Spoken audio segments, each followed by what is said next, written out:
apologies for the wind sound. We are going today to see Uncharted. We shall let you know what it's like when we come out. I have played one of the games.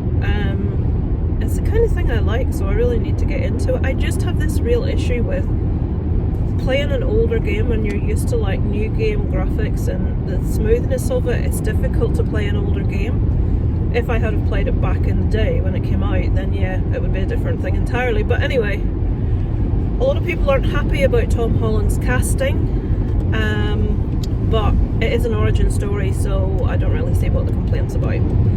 So, and a lot of people are saying that, is it Mark Wahlburg is not the right choice for Sully, but then I've heard a few people that have been to see it that say they really enjoyed it. So let's go and see it, and we shall report in when we've finished.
Okay, it's later, I'm at home.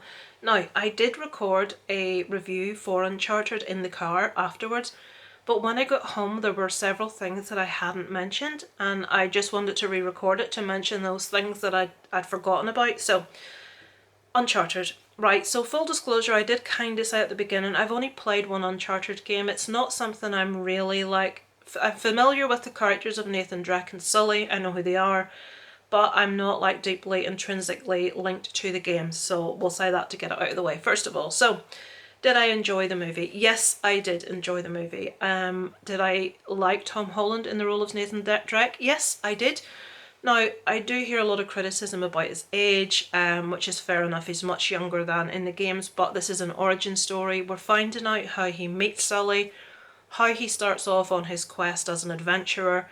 So I'm perfectly happy and forgiving of the age thing. I think Tom Holland was really good in it. I really liked him in it. He was really sort of lithe and fit, and he did so many of his own stunts. I found him believable as that sort of like eager, sort of like young man wanting to discover the world, wanted to travel, wanted to treasure hunt, and we're just getting the glimpse of the start of this man. So I'm happy with that.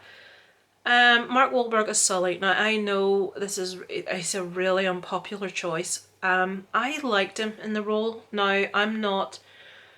If you're watching this as a fan of the games, I'm not coming at this from the point of being a fan of the games. I'm watching this purely as entertainment with a kind of slight knowledge as to who the characters are in the games. I know he's much younger. Sully in the games has got a moustache and grey hair. He's a much older man. Again, I harken back to... This is an origin story. We are seeing Sully as a much younger man. I'm thinking the games maybe start off, I would say, what, maybe 10 years down the line from where we see them on this actual movie.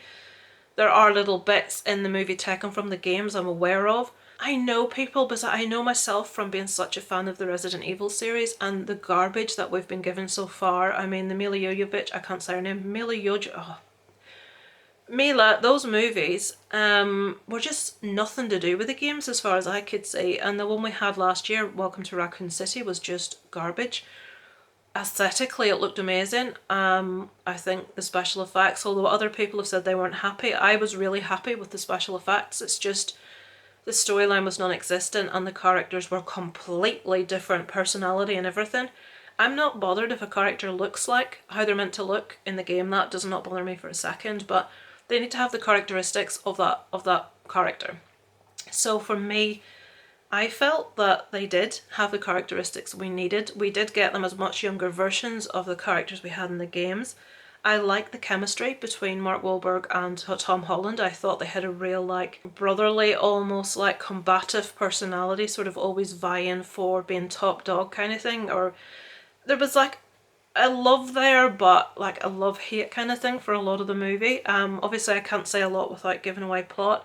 The villains in this movie, now Antonio Banderas is in this as one of the villains. He was kind of incidental to me. Now there are other villains and I really liked the main other villain in this. I thought they were really believable. Every time they showed their face I got aggravated. It's like, just go away. We're trying to find this treasure, we're almost there, we're doing it, and you've shown your face again, and it kept aggravating me, which means it's doing the right job.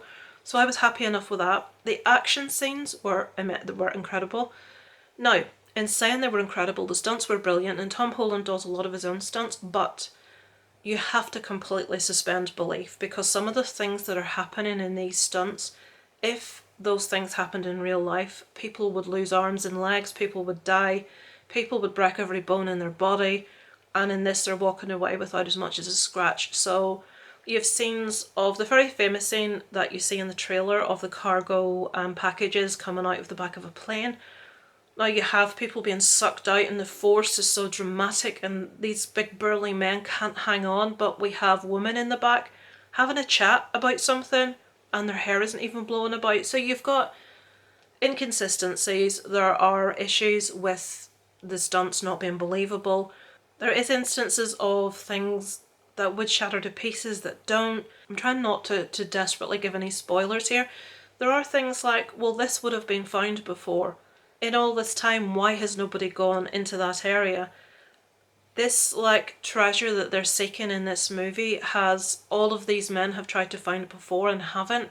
And when everything's spelled out and when we get to sort of find out what's going on at the end, you think, but that was easy. That would have been found. Why's nobody been there? Why's nobody? So if you want it to make sense, if you want it to be believable, it isn't. But it's fun. I like the character play between the two main characters. I like the villains. The stunts were really impressive. I like the settings. The different locations were amazing to look at. You just have to completely suspend belief and go along on a journey and enjoy it. It is a bit Indiana Jones, bit National Treasure kind of thing. I have nostalgia goggles for Indiana Jones because I grew up with it, so to me it's not on a level with that. But my son, who is almost 11, loved it. He had a great time with it, but he's at that age where he's not thinking, well, why is he not dead? He would have broken his arm there. Why is this? He doesn't think any of those things. He goes and watches a film and just likes it or doesn't, and he loved this. My husband really wasn't a fan. He said he would give it about 5.5 out of 10. He says he thinks everything in it's been done many times before and much better. So I'm giving you 3 different people's opinions here. Son loved it. I thought it was good fun. If you can suspend the belief and if you can just watch it for what it is and have fun with it, a popcorn flick like Movie Worm said in his review, which is exactly what it is, I had fun with it. I would give it a 7 out of 10. I think it's a decent adventure movie. It's something that will appeal to families. Now, when I say appeal to families, there is a bit of language in there. We've got the S-bomb a few times. We've got the B-bomb once, I think. So if you have issue with your kids hearing swear words, I know the parents of some of Isaac's friends wouldn't take them. In the UK, it has a certificate 12A, which means kids can go and see it under the age of 12 if their parents are happy. So it's 12 advisory, which in America, I think you have PG-13. So you can bring your kid if you're happy with them watching this kind of content. A lot of Isaac's friends' parents would not be happy with them watching content that has a bit of swearing in. We're happy enough, a few swear words. He hears worse at school, he hears worse on the football pitch. What some of these 10-year-olds come out with would turn your hair grey overnight, honest to God. So yeah, family movie, not to be taken too seriously. Saturday afternoon on the sofa with your feet up and a little bit of chocolate, a little bit of popcorn. And I think you'll have a good time with it if you're not expecting too much. If you're a fan of the games, on the other hand, and you want something that is very true to the games, very accurate to the games, and from what I've heard, especially from Aaron at Screen Stars, I just watched his review this morning, and as I was watching it, I'm thinking, I forgot about this and I forgot about that. I'm going to have to record this again, hence this video. If you're a fan of the games, I encourage you to go and watch Aaron's review. I will try and remember to link it below, Aaron at Screen Stars.